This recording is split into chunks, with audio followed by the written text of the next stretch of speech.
சிவன் அவன் என் சிந்தையுள் நின்ற அதனால் அவன் அருளாலே அவன் தாழ் வணங்கி.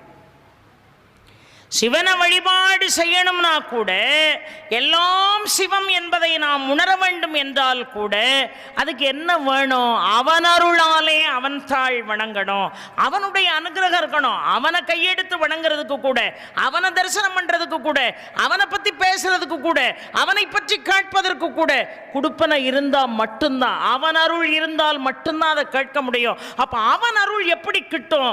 அதை முந்தின வரியில ரொம்ப அழகாக சொன்னார். சிவன் அவன் என் சிந்தையுள் நின்ற அதனால்.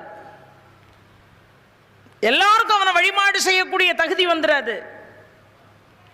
அவன் அருளாலே அவன் தாழ் நாம வணங்கக்கூடிய ஒரு வாய்ப்பை பெறுகிறோம் என்று சொன்னால் அதற்கு அடிப்படை என்ன? ரொம்ப அழகாக சிவன் அவன் என் சிந்தையுள் நின்ற அதனால் அவன் அருளாலே